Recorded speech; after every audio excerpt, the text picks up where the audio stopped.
Olá, aqui é Marcos Rovinski, programa Simers Cultural pela Rádio Web do Simers, em conjunto com o projeto Maturidade Ativa do Museu da História da Medicina. Hoje, com um convidado ultra especial, que não precisa apresentações, mas vou apresentar assim mesmo. Dr. Fernando Lucchesi, uma figura conhecida no Brasil, um expoente na medicina, na cirurgia cardiovascular e na cardiologia, diretor de vários hospitais da Santa Casa, Hospital São Francisco, Hospital Santo Antônio, e agora construindo o Hospital Nora Teixeira, que, graças à sua credibilidade, conseguiu vultosas doações, né, o que vai possibilitar o aumento do número de leitos em Porto Alegre. Autor de 20 livros. Quantos? Populares. 20 livros populares e mais 4 livros em cardiologia, e com mais de 2 milhões de livros vendidos. Né? Temos muita honra de recebê-lo. Doutor Fernando, estamos muito felizes em receber o colega e amigo aqui para falar um pouco sobre a sua vida e como é que a espiritualidade se inseriu dentro do cenário da sua vida pessoal e científica. Marcos, me permite eu iniciar rememorando nossa longa amizade, né? Eu já me perdi, eu não gosto de fazer conta para trás, eu só faço conta para frente. E muitas vezes estivemos juntos nesses últimos dezenas de anos, né? Eu tive a honra de fazer a orelha de um dos teus livros, que também é best-seller, porque são histórias fantásticas que eu até hoje, volta e meia, me municio lá para rir um pouco. Marcos, a tua trajetória como médico orgulha a nossa classe, sem dúvida.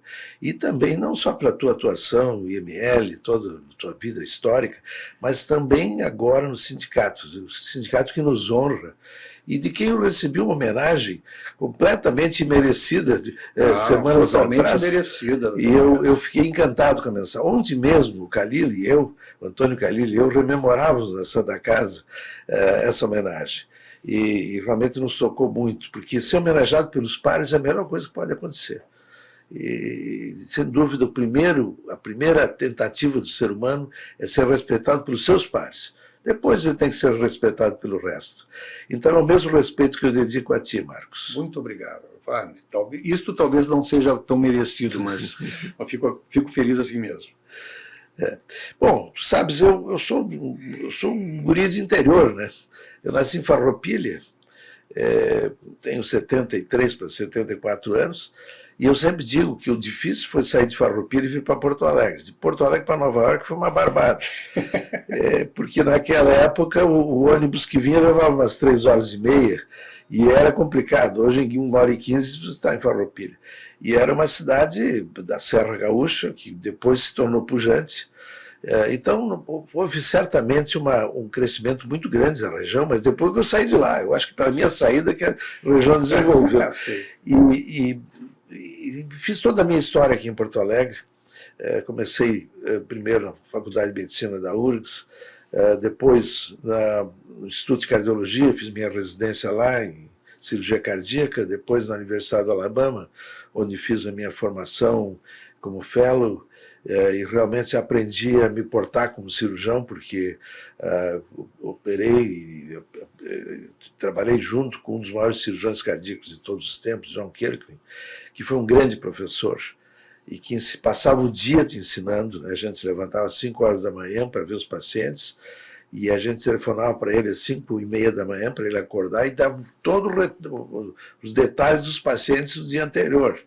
Então isso colocou uma disciplina na vida que eu já tinha adquirido grande parte no seminário. Eu estudei para padre. Em Curitiba, não foi? Não, eu depois fui a Curitiba. Primeiro eu estudei para padre em Caxias do Sul, com 10 anos de idade. Minha família, ultra-religiosa, com 2 filhos padres, decidiu que tinha que ter mais um padre na família, era eu. Então me mandaram para o seminário. Fiquei 4 anos, quase 5 anos. Me valeu para adquirir essa disciplina. Hoje eu posso dizer que eu sou um sujeito extremamente disciplinado para o trabalho, por causa dessa formação. Depois fui a Curitiba, fiquei em Curitiba 3 anos, onde completei o científico, mas na hora de fazer o vestibular eu tinha uma decisão a tomar. Eu queria fazer diplomacia, o curso do Rio Branco. E meu pai, foi uma dureza conseguir que aquele italiano me liberasse para ir para o Rio de Janeiro fazer o Instituto Rio Branco. Mas ele teve muita sorte, meu pai, porque no cursinho pré-vestibular, uma noite, numa sexta-feira, que não esqueço nunca, o professor, que depois se tornou meu grande amigo, era um sextanista de medicina, e ele deu uma aula sobre circulação extracorpórea, professor de biologia. E eu olhei aquilo e disse, meu Deus, isso aí é ficção científica.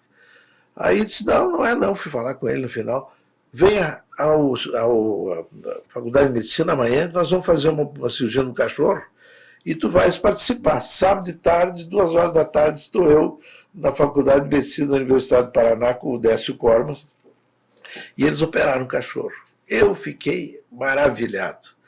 Resultado, meu pai impôs como condição, não vai para o Rio, então volta conosco para Porto Alegre. Aí vim para cá, passei na URGS, e ao final do primeiro ano fiz meu primeiro conjunto de circulação extracorpórea. Tu te lembras que a gente operava cachorros, sim, etc. Sim. Eu tinha um tio que tinha uma fábrica de azeite de soja, Merlin, e tinha uma grande oficina. Então, na oficina dele, eu construí, fabriquei o primeiro coração artificial para operar cachorro. Um dia, nós estávamos já no segundo ano, no meio do segundo ano, a Dib Jatene veio a Porto Alegre fazer uma palestra. E o Lenine Cunha, nosso querido radiologista, estava num curso de inglês comigo, no edifício União, que era o cultural. E ele disse para mim, mas vamos lá para Riggs, porque estava a Dib Jatene aí, que ficava do outro lado do edifício. Aí eu fui com ele, assisti a palestra do Adib Jatene. O Adib fez uma apresentação sobre o novo sistema de circulação extracorpórea. Perguntas, ninguém fez pergunta. E eu lá atrás, segundo ano de medicina. Doutor Adib, para onde é que volta o sangue aspirado no campo? Ah, esqueci de dizer, só um pouquinho. Volta para o slide, coisa e tal, etc. Doutor Adib, o oxigenador é aberto, não contamina na sala? Grande pergunta, não sei o quê. Terminou a sessão, o Adib mandou me chamar. Tu é um amigo do Décio Corman? O Décio estava com ele em São Paulo fazendo carreira. Bom, no dia seguinte, o Adib Jatene foi para a oficina me ajudar a compor o meu equipamento. Puxa. E foi operar cachorro conosco. Foi isso a minha vida de cirurgião. E o Adib já era um expoente. Já era. A partir daí, todas as férias eu passei com ele em São Paulo. E passei aí todos os julhos, de dezembro, janeiro. E quando terminou a Faculdade de Medicina, eu fui. A dúvida era entre ficar em São Paulo ou aqui, mas aí houve uma desarrumação no Instituto de Cardiologia, que tinha sido recém-inaugurado pelo Rubem Rodrigues. Foi inaugurado em junho de 1970, e eu me formei em dezembro. E o Rubem fez questão de me contratar para ficar aqui. Então eu saí residente de cirurgia cardíaca, já contratado pelo hospital. E aí começou a minha trajetória. Bom, depois fui aniversário com 22 anos de idade. 22 anos de idade. Bem precoce. Bem precoce. Por força do meu curso seminário, né? Que no seminário tu podia começar mais cedo, tinha lá uma legislação que permitia. Resultado da história. Fui à Universidade do Alabama, onde fiz minha formação, e depois voltei para cá e fiquei no Instituto durante 26 anos, onde nós também convivemos bastante. Né? Bom, passado aquele tempo, com 26 anos eu cheguei à direção do Instituto de Cardiologia. E lá fiz uma transformação, ampliei o Instituto, fiz o que pude lá. Aí, no dia da inauguração do novo Instituto, estava sentado, o único sentado na primeira fila era o Dom Vicente Scherer, o cardeal com 90 anos. Provedor da Santa Casa. Provedor da Santa Casa. E ali está todo o povo, veio o doutor Zerbini, o doutor Jatene, todo o povo. Não tinha lugares sentados, o único sentado era o cardeal. Quando terminou, o cardeal fez sinal para mim. Doutor Lucchesi, sua missão aqui terminou, venha comigo para a Santa Casa. E eu fui. Aí comecei Vida Nova no São Francisco. Aí começou com Leães, Blacher, o querido Blacher, que nós perdemos no transcurso da viagem, e até hoje nos faz falta. tá? Um grande médico, um grande ser humano. Me toca cada vez que eu falo nele, porque foi uma falta que nos deu trabalho, sabe? Porque o Lenz e eu ficamos juntos tocando, mas o Celso Blacher foi importante para nós. Bom, e crescemos o serviço, hoje temos um grande serviço, fazendo lá 1.500 cirurgias cardíacas por ano. Temos um dos 3 maiores centros de cirurgia cardíaca pediátrica no Hospital Santo Antônio, no Brasil. Nós fazemos mais de 400 cirurgias cardíacas pediátricas por ano no Hospital Santo Antônio. Perdemos para o INCOR e empatamos com o Pequeno Príncipe em Curitiba. E cresceu muito o serviço. São raros os hospitais brasileiros que conseguem fazer 2, 3 cirurgias cardíacas pediátricas no mesmo dia. Nós fazemos regularmente 2, às vezes 3, e mais 3, 4 cirurgias de adultos, então são 7, 8 cirurgias por dia. Isso nos dá muito orgulho, porque deu uma contribuição para a cidade. A Santa Casa cresceu muito, nós conseguimos então nos organizar. Hoje eu tenho um parque tecnológico fantástico, Marcos, dá gosto de ver. Eu tenho um centro cirúrgico talvez mais sofisticado do sul do Brasil, onde eu tenho salas híbridas, onde faço cateterismo e cirurgia simultaneamente. Eu tenho robô no nosso centro cirúrgico em atividade plena, então sala de vídeo inteligente. Então realmente aquilo que sofisticou se tornou um serviço de alta complexidade. Nós estamos muito felizes com mais de 100 aneurismas de aorta por ano, feitos por catéter, por esses novos procedimentos. Endovascular, essas válvulas implantadas dentro do coração por catéter. Então a nossa especialidade evoluiu e ficou bonita. Também tem o centro de arritmia, né? Aí trouxemos de fora o Dr. Carlos Calilo, e criamos o Instituto Brugada. O Brugada é a vaca sagrada da arritmia mundial. Ele é um indivíduo muito interessante, de Barcelona, e nós estávamos tomando uma cerveja com ele em Boston, durante um congresso. Eu cheguei para ele e perguntei: meu amigo Brugada, quanto é que custa teu nome? Quero comprar teu nome. Ele disse: o que queres fazer com meu nome? Aí eu disse: não, eu quero criar um Instituto Brugada em Porto Alegre. Ele já nos conhecia aqui, já tinha estado aqui. E vou te pagar royalty pelo uso do teu nome. Se tu vais me pagar, eu vou trabalhar com vocês. Aí ele vem cada 3 meses, faz procedimentos especiais, etc. Ficou ligado a nós, é do nosso corpo clínico, nós temos sessões clínicas com ele, etc. Isso alavanca Porto Alegre para o mundo. Sem dúvida, sem dúvida.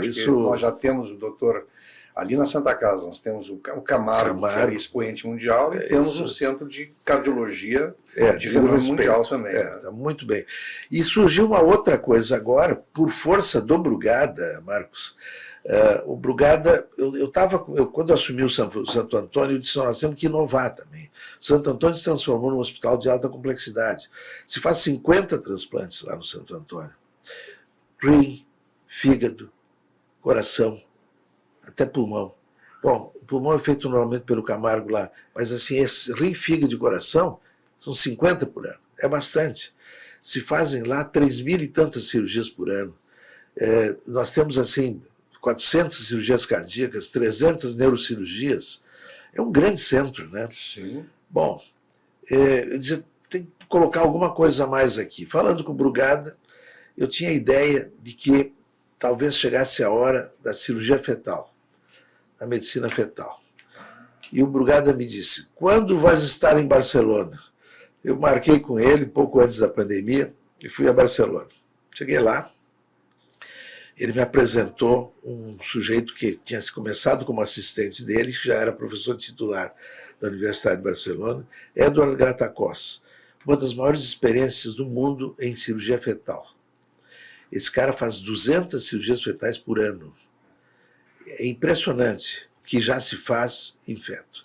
Bom, conversando com ele, eu disse: olha, doutor Gratacós, eu gostaria de montar lá no Santo Antônio, em Porto Alegre, um serviço de cirurgia fetal, de cardiologia fetal.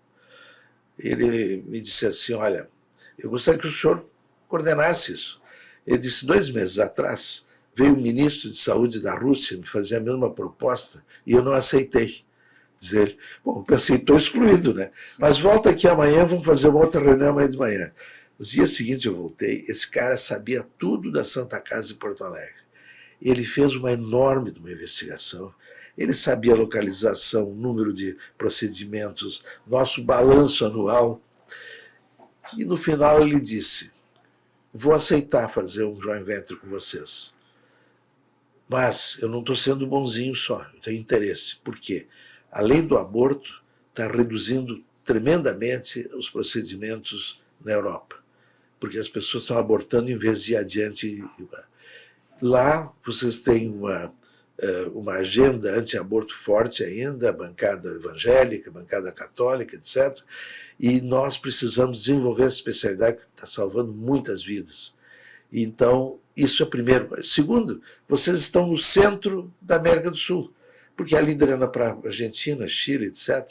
Então, temos interesse em fazer um grande centro lá. E aí fizemos o joint venture, estamos agora com 1 ano e meio de funcionamento, o Grata Costa está vindo agora no final de outubro, já temos 15 cirurgias fetais feitas. Impressionante, hein? Espetacular. Olha, Marcos, estou revivendo como se eu tivesse 15, 16 anos atrás. Vamos conversar um pouquinho agora, doutor Lucchesi, sobre onde é que entrou a espiritualidade no cenário da medicina do doutor Fernando Lucchesi. Foi interessante, Marcos, porque a minha filha estudou na Duke University, ela fez o college na Duke. Depois ela foi para Harvard, fez toda a formação nos Estados Unidos. Mora lá agora. Mas, quando ela estava, nos primeiros anos dela na Duke, eu ia para minhas férias para lá, ficar uma semana com ela, e eu não conseguia vê-la, porque ela estava sempre de prova e não sei o quê, só de noite, muito tarde, quando ela voltava lá para a moradia dela na universidade, e eu ficava chateado, não tinha o que fazer, eu ia para a biblioteca da Duke University. E comecei a ver livros muito importantes de um sujeito, Harold Koenig, que era um neuropsiquiatra da Duke. E ele tinha assim, centenas de livros publicados, tinha uns 60, naquela época, uns 50 livros publicados, hoje são muitos mais, e 200 trabalhos publicados correlacionando espiritualidade e saúde. Fui para a bibliotecária e disse, como é que a gente fala com esse homem aqui? Aí disse, não, muito simples, procurou lá, ligou, ele atendeu no gabinete dele. Eu disse, olha, eu sou brasileiro, estou aqui acompanhando minha filha, tenho vindo ao aniversário, e estou lendo seus trabalhos aqui, estou encantado. Então eu gostaria de marcar um encontro com o senhor. Aí ele disse para mim, não, aqui não, na minha casa, fim de semana, sábado.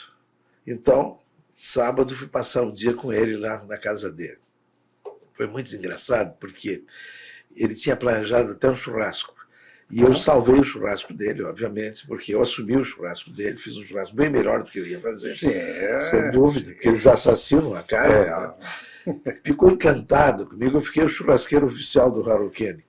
Bom, e aí abriu um horizonte novo para mim. Eu não tinha me dado conta, isso foi no ano 2000, 1998 para 2000.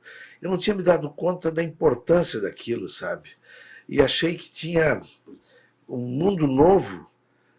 Eu tinha formação religiosa de infância, seminário, etc., mas fiquei afastado, aquilo não encaixava na minha profissão. E daí eu comecei a ver que tinha ciência no meio, e que já existiam grupos estudando de forma organizada e fazendo pesquisa na área de espiritualidade e saúde. E o Koenig era um dos ícones da área. E tive sorte de cair logo com um dos ícones e me afeiçoar e me aproximar dele. Bom, voltei para cá e um dos meus primeiros trabalhos foi exatamente estudar nos nossos pacientes cardíacos como é que era a importância da espiritualidade no momento da cirurgia. Então, fizemos um estudo amplo com 300 pacientes na noite de véspera de uma cirurgia cardíaca para ver as crenças do paciente e as inseguranças e as coisas. E me surpreendeu muitíssimo, porque 90% dos pacientes já eram religiosos e já estavam preparados espiritualmente para aquela cirurgia, tinham consultado lá o seu guru religioso, o seu padre, o seu bispo, o seu rabino, e estavam preparados para a cirurgia. Aí eu tracei o outro lado. E quantos médicos falaram sobre espiritualidade? Bom, 10% dos médicos falaram sobre espiritualidade. Eu disse, bom, e você gostaria que o paciente tivesse falado, que o médico tivesse falado? 70%, mas é evidente que eu gostaria. Bom, me caiu a ficha. Nós estamos mal, nós não estamos atendendo o mercado, não é mesmo? E aí começamos. Desculpe interromper, mas eu acho que a nossa formação é muito, entre aspas, cientificista, né? Exato.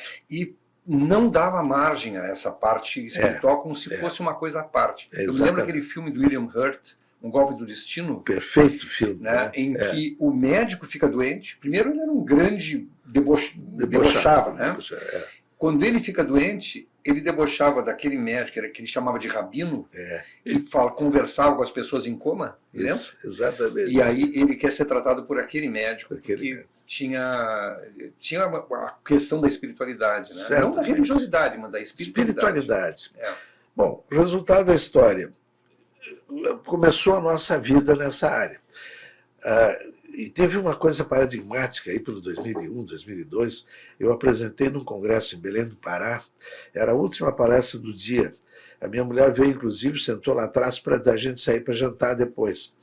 E eu mostrei a perspectiva de vida, de qualidade de vida e de prolongamento da vida do transplantado, que tinha uma fé como base, que tinha uma espiritualidade organizada, e que saiu muito melhor no pós-operatório. Quando eu apresentei aquilo, a minha mulher contou que disse, olha, quando tu falasse em espiritualidade, os caras começaram a se cutucar, um na minha frente disse aqui, ó, tá virando padre, o outro disse, não, entrou para a Igreja Universal, e assim por diante. E aí eu me dei conta a reação dos médicos, os médicos não estavam preparados para aquilo. Aí eu fiz uma coisa, Marcos, que foi meio ousada. Eu fiz encontros populares, já que eu sabia que a população queria aquilo, eu fiz o primeiro encontro, Medicina, Espiritualidade e Ciência, um encontro possível. Bom, foi no Bourbon Country, onde o teatro tem lugar para 1.200 lugares, e ficaram 1.200 pessoas do lado de fora que não puderam entrar.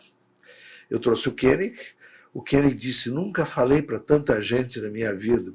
Nos Estados Unidos eu também tenho resistências, né? Bom, e foi um sucesso. E estavam lá pessoas da comunidade, e alguns médicos metidos no meio, e eu lá de cima fui marcando os médicos que tinham ido, né? Sim. Bom, resultado da história, fiz um segundo encontro sobre perdão, e na PUC tinha 2.000 pessoas naquele auditório maior da PUC. Bom, me dei conta que o povo, a população, o mercado queria esse assunto. E os médicos levaram uma sacudida. Poxa, esse louco aí não é tão louco assim, porque se ele consegue reunir 1.000 e tantas pessoas e mostrando ciência, veja bem, mostrando resultados de estudos para o leigo entender o que estava acontecendo. Bom, a partir daí começou a crescer o movimento de espiritualidade dentro da cardiologia, porque foi a área que eu atuei mais. E nós criamos, na Sociedade Brasileira de Cardiologia, um grupo de estudo, que chama GENCA, Grupo de Estudos de Espiritualidade e Medicina Cardiovascular. Se anexou Álvaro Avezum, que é um cientista de São Paulo, um dos mais citados na literatura mundial, brasileiro, um dos mais citados, que é um pesquisador de cardiologia de profundidade, muito bom, e ele é espírita, e foi criado naquele ambiente. E ele achou extremamente interessante, começou a estudar, aí nos juntamos. Aí entrou Mário Borba, de Lajeado, que também é um visionário da área espiritual, e começou a juntar. Hoje, o tal de grupo de estudo transformou-se num departamento da Sociedade Brasileira de Cardiologia e tem 1.000 sócios. São 1.000 cardiologistas que participam de todas as nossas atividades. Do Estado ou do Brasil? Do Brasil todo. O primeiro congresso que nós participamos, eu levei o Koenig em conexão com aquele primeiro encontro popular. Bom, a sala tinha 120 lugares e tinham 300 lá de fora, que não puderam entrar, botamos até um telão lá fora. E a partir daí, bom, hoje, estando um pequeno gap de 20 anos, nos congressos brasileiros de cardiologia, que são congressos de 14, 15 mil pessoas, nós temos 4, 5 sessões na sala maior do congresso. De espiritualidade e medicina. Espiritualidade e medicina cardiovascular. E cresceram também informação científica. O Kennedy editou um livro com 800 páginas, tentando circunscrever quais são os trabalhos e dando níveis de qualidade para cada trabalho, sabe? E o nível de veracidade. E reuniu lá 1.200 trabalhos agora já tem o segundo, da última década anterior, e agora ele fez uma nova edição com a última década. A sofisticação dos estudos é impressionante, melhorou muito. Então, nós criamos na sociedade brasileira, junto com as diretrizes de prevenção cardiovascular, nós criamos uma diretriz de espiritualidade e fatores psicossociais de medicina cardiovascular, onde nós aqui do Rio Grande, o Mário Borba, o Emílio Moriguchi e eu, fomos os representantes, o Mauro Pontes também, fomos nossos representantes daqui. E aqui tem o pessoal de São Paulo, etc., o Álvaro, o pessoal do Rio, e vários encontros começaram a suceder e criaram regionais. Hoje é uma estrutura organizada de espiritualidade e medicina cardiovascular. Bom, temos já o segundo livro em publicação, o primeiro saiu como capítulos da atualização da Sociedade Brasileira de Cardiologia, e agora estamos fazendo o nosso livro de espiritualidade e doença cardiovascular. Qual é o princípio básico? O princípio básico é o seguinte: nós somos corpo, mente e espírito, é um tripé. A gente não pode dizer que um sujeito, por exemplo, raivoso, explosivo, seja um doente mental. Ele tem um viés de comportamento que termina afetando corpo, mente e espírito.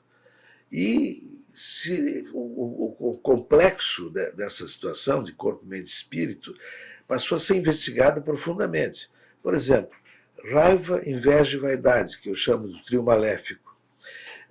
Todos eles fazem interferências bioquímicas no indivíduo. E um estudo muito bem feito também na Duke University sobre raiva, por exemplo, demonstrou o seguinte, que indivíduos raivosos têm mais alto no sangue interleucina 6, que é um marcador inflamatório, que é o mesmo marcador inflamatório que está mais alto nos infartados e nos cancerosos. Então, estamos chegando à bioquímica da doença da alma. A raiva não pode ser considerada uma doença mental, é uma doença da alma, porque o indivíduo raivoso não é um doente mental, ele tem um viés de comportamento diferente, é uma doença da alma, não é uma doença do corpo. Então, as doenças da alma influem fortemente no corpo. Depressão, solidão.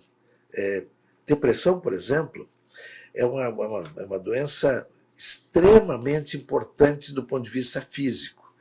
A depressão é uma doença da alma que atinge fortemente o corpo. Metade dos infartados estão ou já foram deprimidos. E mais da metade dos cancerosos já estão, esses números da Organização Mundial de Saúde. Quer dizer, nós estamos vendo um mundo novo. Esse tripé, corpo, mente e espírito, ele é sólido. Falta uma das partes, desaba o tripé. Então, crescemos muito em cima disso. E tem estudos maravilhosos mostrando que é mais fácil identificar a presença religiosa na vida do que a presença espiritual. A espiritualidade é uma definição quase que pessoal. Então se diz que até indivíduos ateus pode ter uma certa espiritualidade, que é uma espiritualidade pessoal. Espiritualidade é um conjunto de valores. A nossa definição do nosso departamento de espiritualidade da sociedade brasileira. É um conjunto de valores morais, mentais, emocionais, que norteiam pensamentos, comportamentos e atitudes nas circunstâncias de vida, de relacionamento intra e interpessoal. Enquanto que a religiosidade é mais formal. A religiosidade é uma participação ativa de respeito à divindade. Ou seja, a religiosidade consagra a divindade como o alvo, e então essa vinculação com a divindade me faz ter atos religiosos formais ou informais. Então existe uma religiosidade que é muito pessoal, mas outra que é coletiva.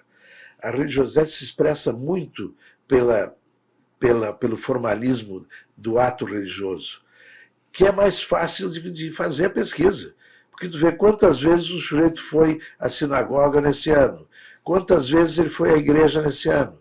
E aí, então, os estudos foram muito mais orientados para a área de religiosidade por causa disso. Se tem muita informação. Por exemplo, indivíduos religiosos que frequentam mais do que uma vez por semana atividades religiosas têm interleucina 6 muito baixa, menos hipertensão, menos incidência de infarto e uma série de coisas.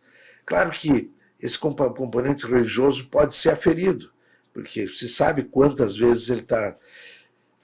Esses estudos progrediram muito. Por exemplo, o grupo de estudos da Harvard, que acompanha as mulheres da medicina da Harvard. São 70 mil mulheres que hoje estão sendo acompanhadas, são enfermeiras, médicas, da área da saúde. Da área da saúde. Bom, eles fizeram um estudo durante 10 anos, acompanhando 10 mil mulheres desse estudo, correlacionando as que tinham vida religiosa ativa e vida espiritual ativa e as que não tinham. Incidência mais alta de infarto, de câncer, principalmente câncer de mama, etc., do que nas que não tinham, dos que as que tinham vida religiosa ativa. Bom, e no Estado de Israel foi feita uma bela de uma pesquisa. Pegaram 25 mil, pegaram 10 mil funcionários públicos de Israel, dividindo em ortodoxos e não ortodoxos, quer dizer, os crentes ativos e os crentes normais. Tá? Durante 25 anos foram acompanhados. É um estudo de longo prazo. A mortalidade dos ortodoxos foi muito mais baixa do que a dos demais. Inclusive, existiu até uma tentativa no Knesset de aumentar o contrato de religiosos, porque eles vivem mais, são mais saudáveis, têm menos doença e produzem mais. Então, o Knesset estou disputando. Depois, claro, tem a turma do contra que chega e começa a segurar coisa e tal, mas é impressionante isso. Será que não tem alguma coisa a ver? Porque a religiosidade, quer dizer, implica a inclusão de valores dentro do indivíduo, que é aquela história de compaixão, de perdão, etc., que vai condicionando alterações bioquímicas dentro do cara, alterações de tem ressonância magnética, essa dinâmica de cérebro, que mostram alterações na dinâmica cerebral a partir desse tipo de comportamento. Então, será que a religião não vai condicionando o indivíduo a ter esse comportamento meio compulsoriamente de perdoar, de ter compaixão, etc. Será que não é isso que faz a mudança bioquímica? Existem várias teorias hoje. Tá? Não se tem uma teoria única. Na realidade, são vários fatores que implicam no mesmo processo. Foram feitos estudos sobre perdão nas universidades americanas com jovens, sem vínculo religioso algum. Simplesmente os que sabiam perdoar e os que não sabiam perdoar. E pegaram fatos comuns do dia a dia, briguinha de jovem, né? E separaram em 2 grupos, os que perdoavam e os que não perdoavam.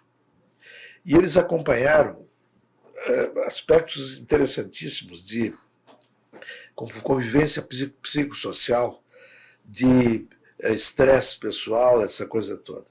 Os que perdoavam tinham outro padrão de vida. Então, um padrão de vida diferente, estável. E os que não perdoavam, maior estresse, maior dificuldade de cumprimento das suas obrigações, maior ansiedade, menos cumprimento da atividade estudantil e assim por diante. Isso já tem muito bem estudado. A Califórnia contribuiu muito a isso, e o UCLA, Berkeley. Berkeley é impressionante como se foca nesses estudos.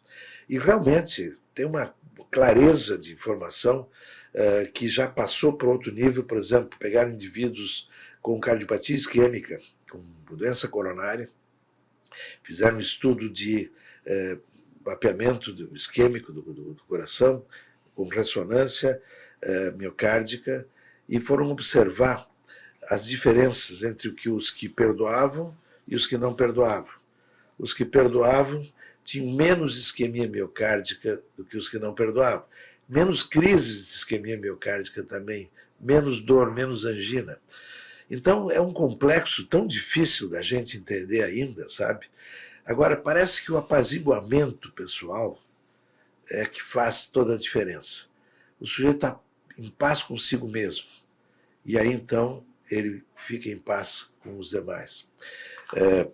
Tem um poeta espanhol que diz uma coisa interessante. Me perguntam os amigos por que traigo a fronte arrugada. Es que estou em paz com os homens e em guerra com minhas entranhas. Ah, sim. Não é mesmo? Esse é o grande problema, é a guerra com as entranhas da gente. Na verdade, o cara que perdoa, na verdade, o que não perdoa, ele carrega o rancor do conflito a vida inteira. Todos os dias ele está com o conflito, ele leva o conflito para sempre. O conflito que ficou ontem, mas o cara que não perdoa, ele leva esse conflito para todos os dias. Sim. Todos os dias. Né? Ele vive o conflito. Ele vive o conflito diariamente. Então, é um camarada que está... O rancor é uma coisa que leva a essas alterações, colocadas, a interleucina 6 e o processo inflamatório. Nós estamos ainda tateando a bioquímica desse tipo de indivíduo, mas já tem consistências, né? Tem uma história que surgiu no meio de uma apresentação nossa no Congresso. Um intensivista do Rio de Janeiro, do Procardíaco, pediu a palavra no meio da sessão e disse: olha, eu quero contar uma história para vocês. Nós falando sobre perdão e sobre os trabalhos que tinham sobre perdão. Eu tinha uma senhora que fez um AVC e que ficou em coma. E na minha UTI.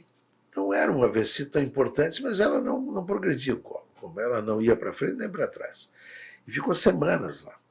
E todos os dias vinha uma moça mais jovem, entrava e ficava 1 minuto no box e ia embora na hora da visita. Não dizia uma palavra, não falava com ninguém. Entrava e ficava 1 minuto. Um dia, diz ele, eu resolvi chamar essa moça. Porque a mulher não melhorava e não piorava. Bom, chamou a moça. E disse para ela: o que houve? Por que tu vem todos os dias aqui? Eu sou nora dessa senhora. Eu tive uma briga com ela e ela fez um AVC. Putz. Eu estou com muita culpa. Eu venho aqui tentar amainar a minha culpa. Aí diz, o cara foi muito esperto, disse: tu vai te trancar lá no box dela e tu vai dizer isso para ela agora. Vai lá, senta e toma o tempo que tu quiser. Diz para ela que tu está te sentindo culpado e que tu pede perdão para ela. Bom, foi uma coisa impressionante. A mulher, naquela noite, morreu. Sim, ela não morria. Não morria à espera do perdão. Que coisa impressionante. Naquela noite aprofundou o coma, parou de respirar e morreu. Aquela noite. Estava há semanas lá em acompanhamento. Bom, essa história é fantástica, olha, emocionante. Vamos voltar abordando a espiritualidade e medicina e algumas coisas que possam interessar o nosso pessoal da terceira idade que está nos assistindo. Eu vou te mostrar uma coisa aqui que certamente esse senhor aqui é o Platão. Sim. Platão. Ele tem uma frase de 427 a.C. que dizia: o maior erro dos médicos é tentar curar o corpo sem procurar curar a alma.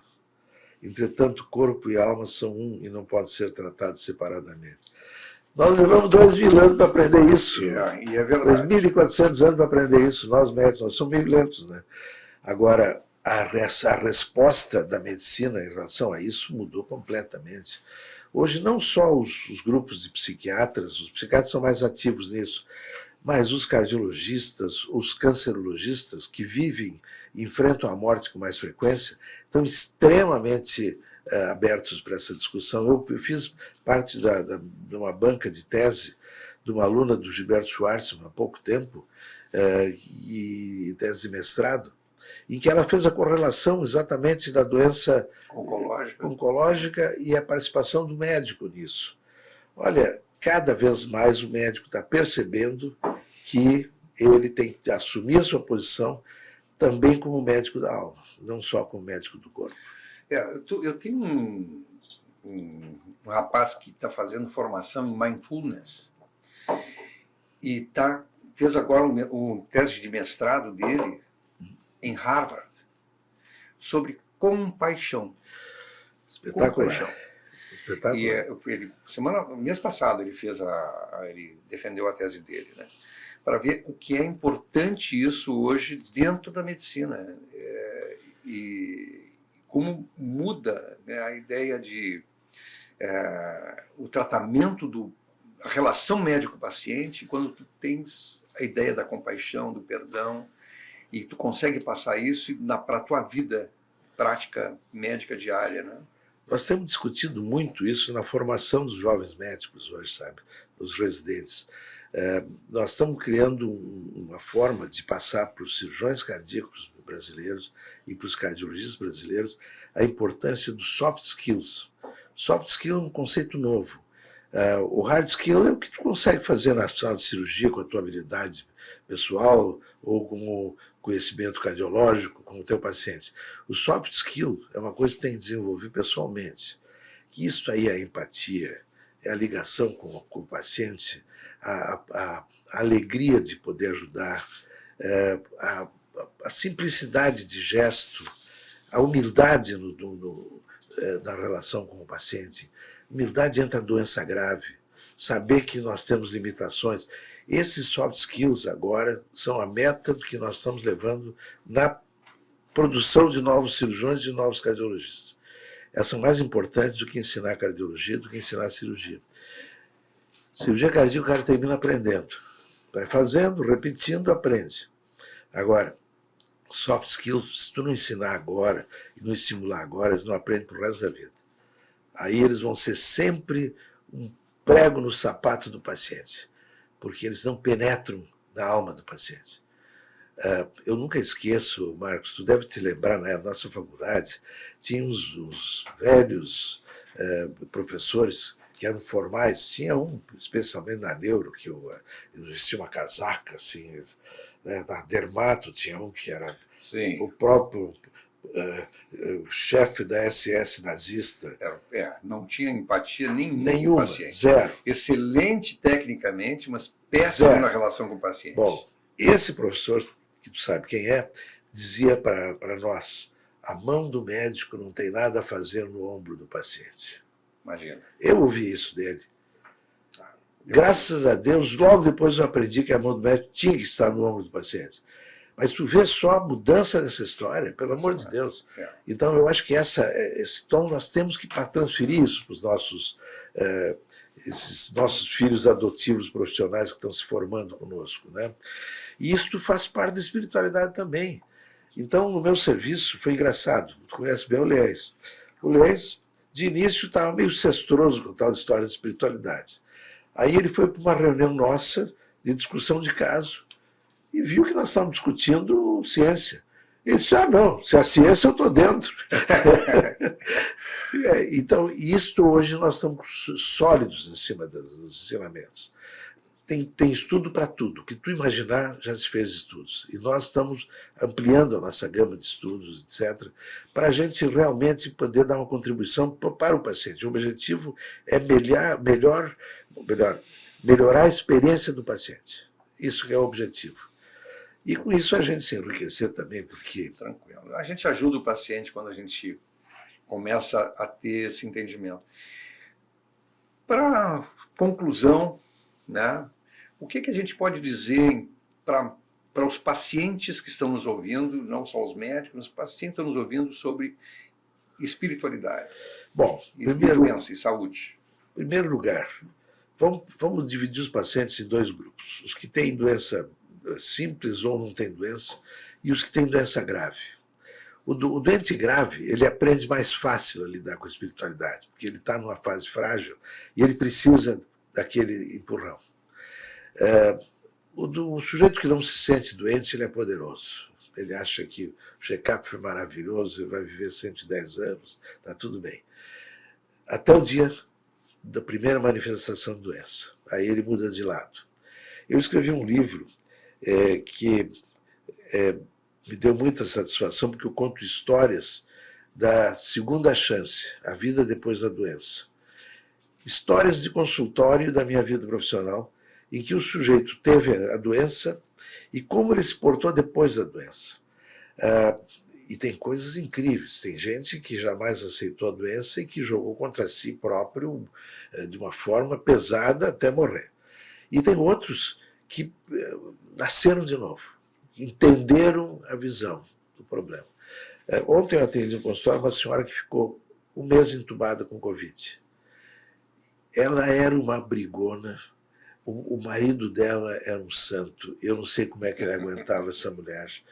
Eu dizia para ele, olha aqui, tu vai para o céu, tu é um cara que vai para o paraíso direto, tu não vai ter nem julgamento na frente dela. Sempre disse. E tu é uma chata, tu vem aqui para agredir o teu marido na minha frente, tu quer testemunha, é isso que é o teu problema. E ela chegou ontem no consultório, depois de um mês de Covid, experiência de morte, de iminente, abraçada no marido, vivendo bem e só dizendo para mim, começou minha vida, agora eu vou aproveitar a vida. Então a segunda chance é extremamente importante. Só que a gente tem que pensar na segunda chance antes de chegar a ela. Então a espiritualidade na vida da gente é um complemento quase como respirar, quase como comer. É um complemento quase fisiológico hoje, porque ela te dá equilíbrio, ela te dá perspectiva de vida saudável. Quando se fala em estilo de vida, tem um estudo muito bem feito 10 anos atrás, lá da Universidade de Stanford, em que eles pegaram indivíduos com mais de 80 anos que nasceram nos hospitais de Stanford e que ficaram numa zona muito estável de fazendas ali em Palo Alto e que sempre foram atendidos nos hospitais de Stanford. E foram ver por que eles chegaram à longevidade. Aí, 20% se deveu à genética. A genética tem mais ou menos esse papel, não mais do que 20%. 18%, 15% se deveu a uma medicina de boa qualidade, pouco menos, 12%, 13% medicina de boa qualidade atendida ali, coisa e tal. Bom, então 53% da longevidade se deve ao estilo de vida. A Organização Mundial de Saúde mudou a forma de fazer prevenção em cima desse trabalho. Estilo de vida é a vida pessoal organizada, vida familiar organizada, vida financeira, viver dentro que se pode, vida profissional prazerosa, o exercício, alimentação, relações pessoais, relações interpessoais, exercício físico e espiritualidade. Esse conjunto de coisas é que faz a longevidade. Então, nós não estamos falando só em menos doença, nós estamos falando em prolongamento da vida. Espiritualidade prolonga a vida. E nós temos muitos estudos mostrando isso. Então, Marcos, o que eu posso te dizer? Eu acho que nós estamos no caminho certo, porque o crescimento do conhecimento médico na área é muito grande. Nós estamos trabalhando em cima de fatos e de estudos muito bem orientados. E que, então, agora nós podemos, eu posso apresentar tranquilamente nos congressos brasileiros de cardiologia, sem ter alguém que ache que eu vou virar rabino ou que eu vou virar padre. Bom, olha, muito obrigado, Lucchesi. Olha, foi maravilhoso, foi muito bom o aprendizado. Acho que os ouvintes e quem está nos assistindo certamente ficou encantado com essa aula, né? Quero te agradecer novamente. Muito obrigado. Eu que agradeço, sem dúvida, Marcos.